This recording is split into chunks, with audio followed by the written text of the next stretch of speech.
If you're looking to travel, right now there's a lot of good intro bonuses. Whether that's points for hotels, miles for your flights, or something flexible, there's probably an offer for you. Big favor before we dive into everything though is to give us a thumbs up to help with the algorithm. If you know someone that might benefit, then share this with them. Starting off an easy one, we have the Capital One Venture Rewards credit card. If you're just getting into travel, then this is a great starting point. You get a $250 credit to use on Capital One Travel in your first cardholder year, and this is upon approval. That's part one. You also get 75,000 bonus points after 4,000 spent on purchases in the first 3 months from account opening. Technically, this can work for cashback, but I wouldn't recommend it. The main reason being that you only get 0.5 cents per mile as a statement credit, so 75k miles would be $375 in value. $375 divided by 4,000 minimum spend is 9.4% return on spend. It's not bad, but with Capital One Travel, you get choice to value. Here it'd be 1 cent per mile, so 75k miles times 1 cent would be $7.50 value, divided by 4,000 is 18.75% return on spend. You also can transfer these out, and that's what I would do. There's a lot of tools out there if you are going down this rabbit hole of award travel. If you're interested in premium travel, then points and miles are the easiest way to do it. Tons of options depending on where you want to go. There is a $95 annual fee, but in year 1 you're getting great value. In year 2 you can reevaluate. Next up, we have the Chase Sapphire Reserve. There's a lot going on with this card, and we have done deep dives. We also have a calculator, and I'll link it down below, and it should also pop up if you Google for it. The card does have a $7.95 annual fee, but you also get a ton of credits, and the goal for a lot of people is to break even. There are other benefits like Priority Pass and Chase Sapphire Airport Lounge access. Also, of course, multipliers. For the purpose of this video, we're focused on intro bonuses. You're getting 125k bonus points after 6,000 spent on purchases in the first 3 months from account opening. Chase points are super flexible. You get 1 cent per point as a statement credit, up to 2 cents per point for Chase travel, and then my target for transfer partners is 2 cents per point. At 1 cent, that's 1,250 in value, or 20.8% return on spend. At 2 cents per point, 2,500 in value, or 41.7% return on spend. 3 cents would be 3,750, or 62.5% return on spend. Given where I want to travel and my would pay numbers, I feel like 2 cents per point is a fair target, and it also does depend on your player too, since they might have a minimum standard for stuff, which might otherwise be prohibitively expensive. Mandy, feel free to cut that part out. If you're not into flights, then hotels are a great option, especially if you've ever wanted to stay in the Lost in Translation Hotel of Park Hyatt Tokyo. If something comes up and you can't travel, then statement credits for cashback is a great emergency lever. On a side note, if you want to learn about cards and you want to support the channel, we have links on the website, AskSebby.com, and also down below in the description box.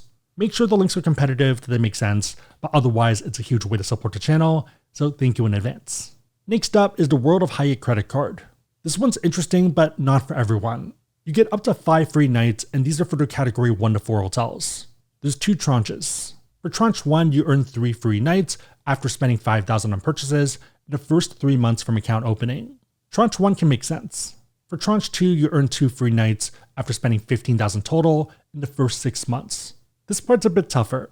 Feel free to pause, but return on spend for tranche 1 isn't bad at all. For tranche number 2, I have a tougher time recommending it, to the point that it drags down the total offer. Even though this is an elevated offer, I would be careful and look at your upcoming travel. I do have another video looking at the card and some options. Also happy to do a super deep dive on booking if there's interest. Switching hotel groups, we have the IHG One Rewards Premier Credit Card. $99 annual fee, but a keeper card due to the anniversary night and elite status. Here you're getting 175k bonus points after spending $5,000 on purchases in the first 3 months from account opening. IHG points are a bit tough nowadays, so I'd look at your trips and your costs. The main reason being that they're more dynamic, so harder to pick and choose your spots. Not a bad offer if the maths. Looking at the no annual fee version, we have the IHG One Rewards Traveler Credit Card. This one has 2 tranches. Tranche number 1 is 90,000 bonus points after spending $2,000 on purchases in the first 3 months from account opening. That's solid and easy. Tranche number 2 is up to 30k bonus points, but requires up to 10k in spend. Tranche 1 makes sense, tranche 2 is less ideal. Still solid for a no annual fee card though. Heading to airlines, we have the United Explorer card. This is great for year 1 and you have a lot of optionality. You get 70,000 bonus miles after spending $3,000 on purchases in the first 3 months from account opening. For a lot of people, this is easily 700 in value, maybe close to 1,000, depending on dates and routes. Think domestic flights. If you're into premium travel, then this is about 70% of a business class flight. With the card, you save 9%, and if you can find saver rates, 110K becomes 100K, and this is EVA Business Class. ANA Business is another great example that would otherwise run you 100K miles, which isn't bad at all. If you're flying United and you check bags, the free checked bag perk is a big money saver. There's also a lot of other benefits and credits that might provide value above the annual fee. Speaking of which, you have a $0 intro annual fee for the first year, and then $150 after.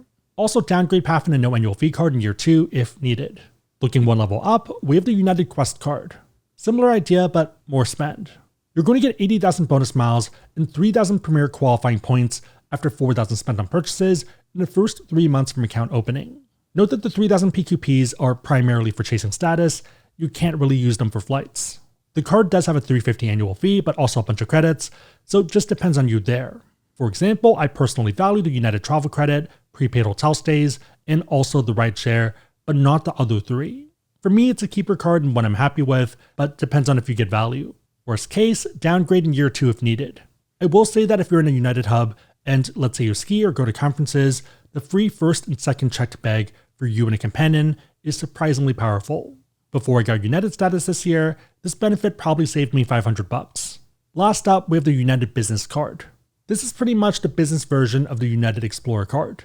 You have the same $0 intro annual fee for the first year, and then $150 after.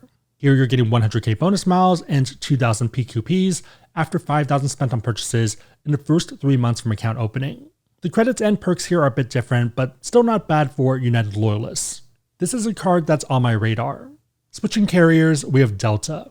I'm not actually allowed to name their cards, but they have 4 levels, and we're starting with level 2. I know it's annoying, but it's out of my control. For this card, there's 2 tranches. First one is 70,000 bonus miles after spending 3,000 on purchases in the first 3 months. Tranche number 2 is 20,000 bonus miles after spending 2,000 on purchases in the first 6 months.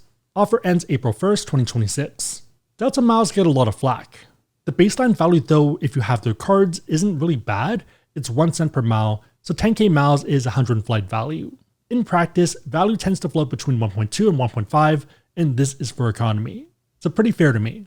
There are going to be cases where the value is closer to 2 cents per mile or even higher, but it's going to be on less busy routes, and for this year, it's Seattle to Taipei, and a great example is 110K for business class. Also Incheon, Korea from Salt Lake, Seattle, or MSP, and that's 130K. Even though I love Delta, I wouldn't value their miles as much as some of their competitors. Feel free to pause, but return on spend numbers for tranche 1 and 2 and blended all look pretty solid to me, so even if you're an economy flyer, you're in a pretty good spot. If you fly Delta in some capacity, then this is the card to get. Also $0 intro annual fee for the first year, and then $150. You also do get a credit for Delta Stays, which runs off Expedia and has the same inventory. Otherwise, the main draw is first checked bag free. Good year 1 and not bad year 2 if you fly Delta, and also downgrade path if you need it. Another one that's useful for normal people is the Delta Level 3 personal card. Tranche 1 is 80,000 bonus miles after spending 4,000 on purchases in the first 6 months. Tranche 2 is 20,000 bonus miles after spending 2,000 on purchases in the first 6 months. It is a lower return on spend for the first one and for the blended numbers, but you're still in a good position and it's not too crazy at all. To me at least, the spend numbers are all pretty reasonable. There is a $350 annual fee, but you also have a lot of credits. If you take rideshare, if you can book hotels through Delta Stays, and if you eat in their network of restaurants, you're in a good spot to break even. For a lot of people, the sweet spots are level 2 or level 3. Last one for the personal side is level 4, their flagship card. Let's jump to the chart. The value drops by a bit more, but still overall not bad at all, especially if you have to spend to do it anyways. It is 9,000 in total MSR, so maybe a bit higher and out of reach for some people. There is a $650 annual fee, and same idea as the prior card. If you do rideshare, if you stay at their hotels, Delta Stays through Expedia, and if you eat at certain restaurants, then you're in a good spot.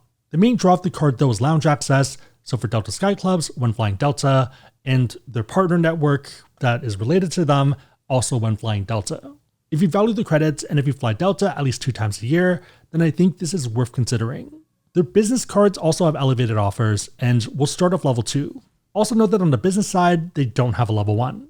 These ones are a lot more straightforward since there's only one element, and you get pretty solid return on spend across the board, and it's pretty much the business version of the card, and you have 6 months for the minimum spend.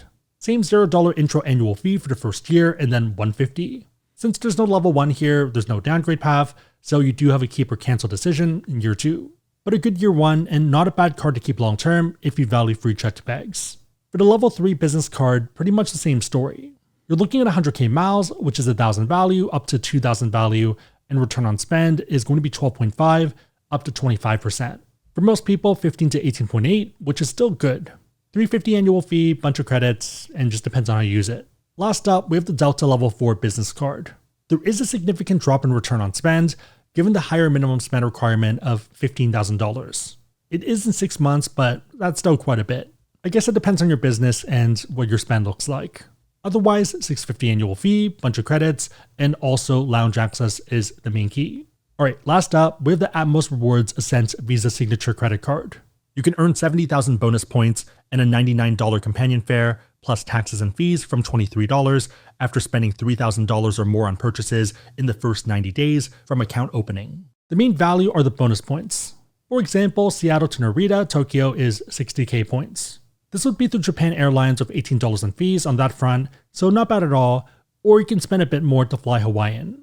The companion fare is useful, especially for last minute travel or going to places like Hawaii.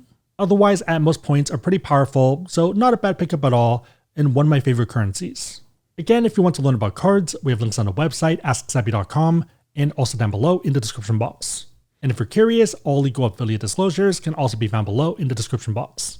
If you made it to this point, leave a yellow bird emoji, which I think is a yellow chick emoji for the emoji itself, in the comments down below, and I'll try to heart it and also respond. 3 questions: which cards do you have on your radar? What intro bonuses are you working on? And where's your next trip? Let me know and everyone else know in the comments down below. Big favorite, thumbs up, share this, but otherwise hope you liked it. See you next time.